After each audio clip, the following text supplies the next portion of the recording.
Good morning. Bear with me just a minute while I check that this is going live and into the correct group. It's a bit hard to tell. I'm having some technology issues at the moment, but yes, looks like I'm live. Good morning, everybody. My name's Penny Hockings. I'm one of the authors in the Unapologetic project, and I thought I'd drop in and read you part of my chapter. But before I do, just want to talk very, very briefly about what's alive for me at the moment, in line with the title of the book, Unapologetic, which is all about shedding inauthenticity and returning to the truth of who we are and being unapologetic about it. And I'm feeling different to how I thought I'd be feeling today. I mean, obviously, this is an amazing moment in all our lives as authors. For me, I'm a first-time published author. The fact that it is topping the charts in Australia, just wow. Yeah, but I found myself very scattered this morning, so I've just come back from sitting in nature and just bringing myself back to the center of who I am. And while I was down there, I was thinking about the fact that, and it's a question that's been alive for me this week, about why is it so hard sometimes to be unapologetically authentic? And for me, what that's meaning today is there's a part of me that just wants to sit in nature all day. And that's a part of me that used to hide, not show up, not be present, and not be seen. So and it's interesting because what it brings up is that sometimes it's challenging to be unapologetic. Sometimes it's challenging to be authentic. And moments like this for me today, it's like, no, push yourself a little bit further. You've got this. You can do this. So, for me, a lot of most of what's in my story, many people don't know. So for me to be publicly sharing it is a big thing. So anyway, without further ado, I'd like to read you part of my chapter. So I am going to be looking at the screen behind me, not directly at the camera. So the title of my chapter is called Beyond the Illusion of the Human Lies the Truth of Your Soul, of the Soul. The humanness of me was a deceiving bugger, misleading and constricting. It held the chains tight, forcing me to stay small, controlled, comfortable. It was uncomfortable for me, but comfortable for those whom my presence affected. My human found comfort in stories from the life we'd lived, the labels we'd accumulated along the way, and the identity we'd created which enabled other humans to relate to us. Adoptee, childhood trauma survivor, domestic violence survivor, divorcee, single parent, special needs parent, defamation victim. Identities that were relatable to many became fodder for connection, that ensured my human stayed safe and small. Some could relate, all could empathise, many couldn't cope. The identities were valid labels. Much growth came from the life experiences my human traversed, but none of them were my birthright or what I arrived in this world as. Not one was my essence or my core. They were the experiences of my human existence, part of my blueprint.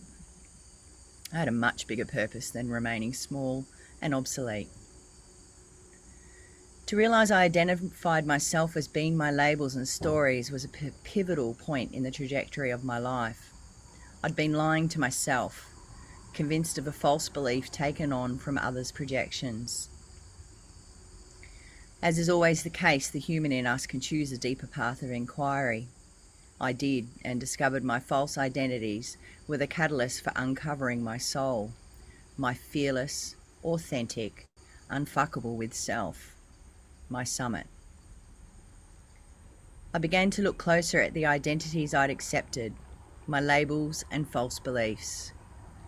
It hit me hard how the connections I'd made based on those identities had created a false perception of who I was. Most people in my life had no idea who I was beyond those identities, the labels, the societal conditioned characteristics. all of which were understood and digested without effort, and informed people who I was, told me who I was. But they didn't. I wasn't. I'm not. So the search for who I was began in earnest, an easier quest in comparison to the journey I'd travelled to receive each identity. I realised in this human lifetime we have a dual existence. We are both human and soul. We are a soul from the moment of conception, and we grow into a human, arriving as a soul in a physical vessel. Our human vessel with the soul within. The soul's natural flow is love, and from arrival we seek to give and receive this love. Human conditioning dictates giving and receiving love involves certain requirements, conditions, restrictions, criteria and controls at every stage, every life stage, shape us into behaving in specific ways to receive love. As our soul flows with unconditional love, our human learns conditioning. The human begins to dominate and the soul begins to minimize. It's not by choice. It is from conformity. Unconsciously, the separation between human and soul begins. It continues until a significant life experience stops us dead in our tracks, where awareness of the duality of being both human and soul arrives. For me, my disconnection from my soul happened at birth. I am adopted. At 9 days old, I went to a non-biological family. It was 1973, and knowing she was surrendering me, my biological mother was not given the opportunity to bond with me. I was alone and without love. My biological father was not given input into my birth or surrender. I was alone and without love. I adorned my first identity, adoptee. My adoptive family didn't offer me a loving and accepting childhood or adulthood. I experienced physical and emotional abuse, years of imposed isolation in my room, preferential treatment of my older, also adopted brother. I competed for slight attention. I had my basic human needs met, but that was all. I was alone and without love. So my soul and human disconnected further, and my human died more. My second identity formed, childhood trauma survivor, an identity that would have an enormous impact on my human existence for decades to come. In my early 20s, I went looking for my biological parents. My human desire for connection and belonging, and my soul's flowing love took me on a journey of discovery, my first attempt to come back to my deepest essence. I was successful in finding both my biological parents. In spectacular fashion, I failed in returning to my soul. I killed my human a little more, in an enormous way. I was alone and without love. I connected with my biological father and his family, but not my biological mother and hers. As a human, I struggled, wandered lost for some time, and built many walls. Identity number one, adoptee, became even deeper ingrained. Within me, my soul flickered stronger, even though I didn't recognize it. My soul held me and pushed me forward, found a strength my human didn't know it had. Around the same time, I met my future husband. We spent 10 years exploring the world, focusing on our careers before having children. Life was good until the arrival of our sons, or so I thought. Then I met identity number 3, domestic violence survivor. We agreed I would stay at home until the boys went to school. I helped establish my husband's home business while raising our boys, so financial abuse was instantaneous. I was the higher income earner all our relationship, and my departure from the workforce affected our lifestyle, so fights about money were constant. Until one night it peaked, and my husband walked into the lounge with a full jerry can of fuel in hand and threatened to burn the house down.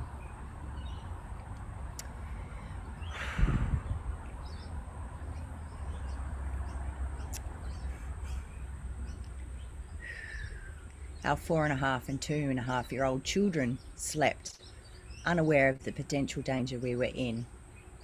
I was alone and without love. Whew. So that is a little bit of an insight to my chapter, my story, my journey home to being unapologetically myself, and the journey that I've taken to undo the labels that I took on. There's 7 in total, and that's what my chapter's about. And it's about the journey home to soul that I took to really understand who I am. And it's a journey, it's a chapter and a story about how, despite the life challenges, daring to be authentic and to understand who I am, and facing those challenges has given me gifts out the other side after a lot of hard work and a lot of clearing the trauma imprint that sits in your body when you go through any kind of trauma and any kind of significant life experiences. The gold at the end of that, the daring to face the shadows and to understand the wisdom that they offer. Taking that journey home to soul my life is so rich in so many ways. And that's what my chapter's about. And that is why I said yes to being part of the Unapologetic project. So thank you from the bottom of my heart for being here, for listening, for your support. Reach out. Would love to hear from anyone that wants to offer anything. Just really, really grateful for this opportunity and for each of you being here and sharing that and supporting us. So thank you.